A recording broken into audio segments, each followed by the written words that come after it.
Kitab 1 Raja-Raja.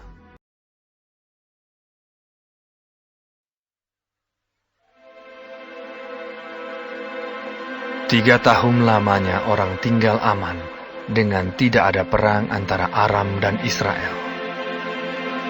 Pada tahun yang ketiga, pergilah Yosafat, Raja Yehuda, kepada Raja Israel. Berkatalah Raja Israel kepada pegawai-pegawainya, "Tahukah kamu bahwa Ramot Gilead sebenarnya milik kita? Tetapi kita tinggal diam saja dan tidak merebutnya dari tangan Raja Negeri Aram." Lalu katanya kepada Yosafat, "Maukah engkau pergi bersama-sama aku untuk memerangi Ramot Gilead?" Jawab Yosafat kepada Raja Israel, "Kita sama-sama, aku dan engkau, rakyatku dan rakyatmu, kudaku dan kudamu." Tetapi Yosafat berkata kepada Raja Israel, "Baiklah, tanyakan dahulu firman Tuhan." Lalu Raja Israel mengumpulkan para nabi, kira-kira 400 orang banyaknya. Kemudian bertanyalah ia kepada mereka, "Apakah aku boleh pergi berperang melawan Ramot Gilead, atau aku membatalkannya?" Jawab mereka, "Majulah, Tuhan akan menyerahkannya ke dalam tangan raja."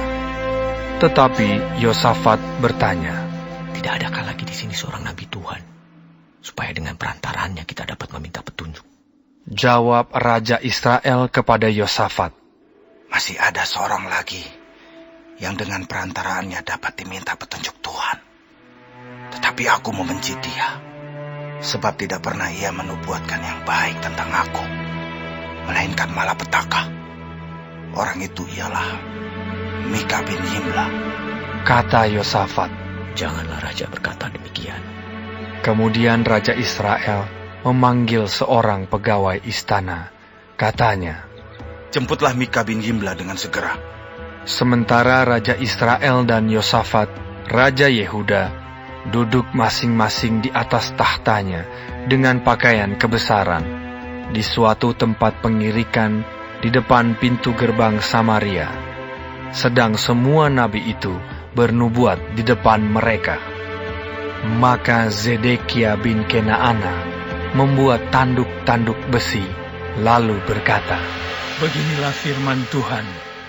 Dengan ini, engkau akan menanduk Aram sampai engkau menghabiskan mereka." Juga semua nabi itu bernubuat demikian. Katanya, "Majulah ke Ramot Gilead, dan engkau akan beruntung. Tuhan akan menyerahkannya ke dalam tangan raja." Suruhan yang pergi memanggil Mikha itu berkata kepadanya, "Ketahuilah, nabi-nabi itu sudah sepakat meramalkan yang baik bagi raja. Hendaklah engkau juga berbicara seperti salah seorang daripada mereka dan meramalkan yang baik." Tetapi Mikha menjawab, "Demi Tuhan yang hidup, sesungguhnya apa yang akan difirmankan Tuhan kepadaku, itulah yang akan kukatakan." Setelah ia sampai kepada raja, bertanyalah raja kepadanya, "Mika, apakah kami boleh pergi berperang melawan Ramot Gilead, atau kami membatalkannya?" Jawabnya kepadanya, "Majulah, dan engkau akan beruntung, sebab Tuhan akan menyerahkannya ke dalam tangan raja." Tetapi raja berkata kepadanya, "Sampai berapa kali aku menyuruh engkau bersumpah, supaya engkau mengatakan kepadaku tidak lain dari kebenaran demi nama Tuhan?" Lalu jawabnya, "Telah kulihat seluruh Israel bercerai-berai di gunung-gunung, seperti domba-domba yang tidak mempunyai gembala. Sebab itu, Tuhan berfirman, mereka ini tidak punya Tuhan. Baiklah masing-masing pulang ke rumahnya dengan selamat." Kemudian Raja Israel berkata kepada Yosafat, "Bukankah telah kukatakan kepadamu, tidak pernah ia menubuatkan yang baik tentang aku, melainkan hanya malapetaka?" Kata Mikha, "Sebab itu, dengarkanlah firman Tuhan. Aku telah melihat Tuhan sedang duduk di atas tahtanya, dan segenap tentara surga berdiri di dekatnya, di sebelah kanannya dan di sebelah kirinya. Dan Tuhan berfirman, siapakah yang akan membujuk Ahab untuk maju berperang supaya ia tewas di Ramot Gilead? Maka yang seorang berkata begini, yang lain berkata begitu. Kemudian tampillah suatu roh, lalu berdiri di hadapan Tuhan. Ia berkata, aku ini akan membujuknya. Tuhan bertanya kepadanya, dengan apa? Jawabnya, aku akan keluar dan menjadi roh dusta dalam mulut semua nabinya. Ia berfirman, biarlah engkau membujuknya, dan engkau akan berhasil pula. Keluarlah dan perbuatlah demikian. Karena itu, sesungguhnya Tuhan telah menaruh roh dusta ke dalam mulut semua nabimu ini. Sebab Tuhan telah menetapkan untuk menimpakan malapetaka kepadamu. Sesudah itu, tampillah Zedekia bin Kenaana. Ditamparnyalah pipi Mika, serta berkata, Mana boleh roh Tuhan pindah daripadaku untuk berbicara kepadamu? Tetapi Mika menjawab, sesungguhnya engkau akan melihatnya pada hari engkau lari dari satu kamar ke kamar yang lain untuk menyembunyikan diri. Berkatalah Raja Israel, tangkaplah Mika, bawa dia kembali kepada Amon penguasa kota dan kepada Yoas anak raja. Dan katakan, beginilah titah raja. Masukkan orang ini dalam penjara dan beri dia makan roti dan minum air serba sedikit, sampai aku pulang dengan selamat. Tetapi jawab Mika, jika benar-benar engkau pulang dengan selamat, tentulah Tuhan tidak berfirman dengan perantaranku. Lalu disambungnya, dengarlah, hai bangsa-bangsa sekalian. Sesudah itu, majulah Raja Israel dengan Yosafat, Raja Yehuda, ke Ramot Gilead.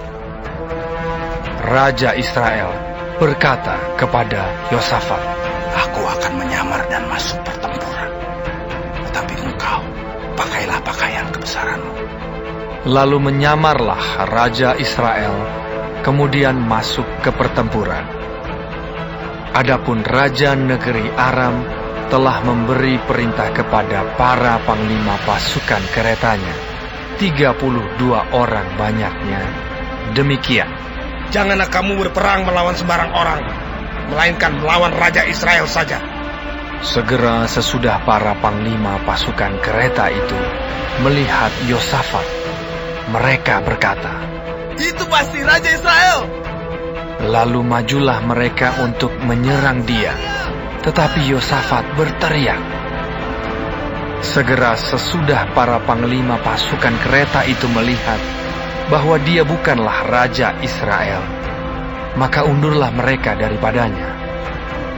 Tetapi seseorang menarik panahnya dan menembak dengan sembarangan saja dan mengenai Raja Israel di antara sambungan baju zirahnya.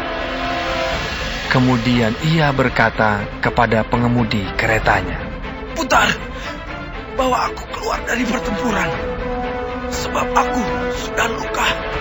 Tetapi pertempuran itu bertambah seru pada hari itu, dan raja tetap ditopang berdiri di dalam kereta berhadapan dengan orang Aram itu, sampai ia mati pada waktu petang. Darahnya mengalir dari lukanya ke dalam palung kereta. Kira-kira pada waktu matahari terbenam, terdengarlah teriakan di sepanjang barisan tentara itu.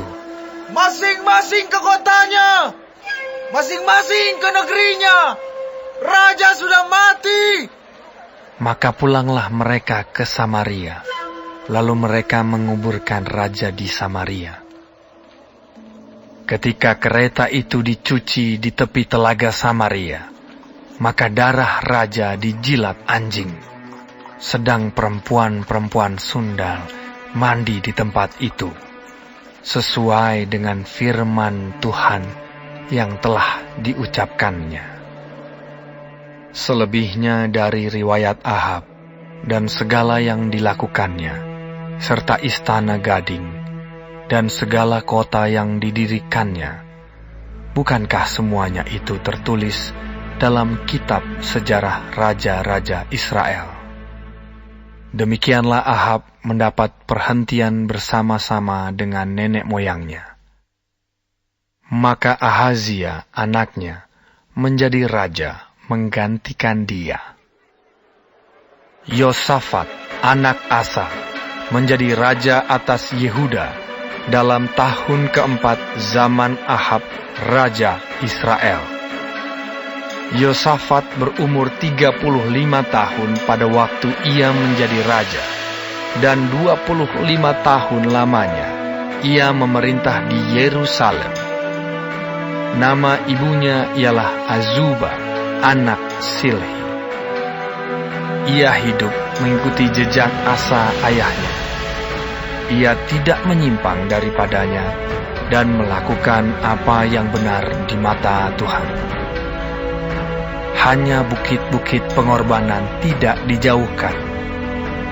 Orang masih mempersembahkan dan membakar korban di bukit-bukit itu.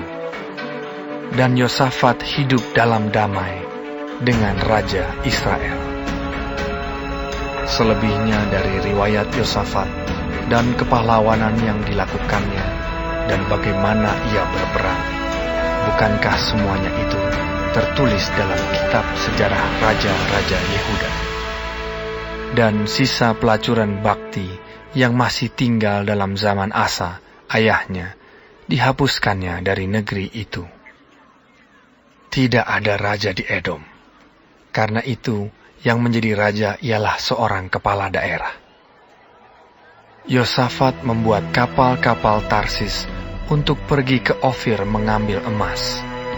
Tetapi kapal-kapal itu tidak jadi pergi ke sana, sebab kapal-kapal itu pecah di Ezion Geber. Pada waktu itu, Ahazia, anak Ahab, berkata kepada Yosafat, "Baiklah, anak buahku pergi bersama-sama anak buahmu dengan kapal-kapal itu." Tetapi Yosafat tidak mau. Kemudian Yosafat mendapat perhentian bersama-sama dengan nenek moyangnya, dan ia dikuburkan di samping nenek moyangnya di kota Daud, bapa leluhurnya. Maka Yoram anaknya menjadi raja menggantikan dia. Ahazia anak Ahab menjadi raja atas Israel di Samaria dalam tahun ke-17 zaman Yosafat, raja Yehuda, dan ia memerintah atas Israel 2 tahun lamanya. Ia melakukan apa yang jahat di mata Tuhan, dan hidup menurut kelakuan ayahnya dan ibunya, dan Yerobeam bin Nebat, yang telah mengakibatkan orang Israel berdosa. Ia beribadah kepada Baal dan sujud menyembah kepadanya. Dan dengan demikian, ia menimbulkan sakit hati Tuhan, Allah Israel, tepat seperti yang dilakukan ayahnya.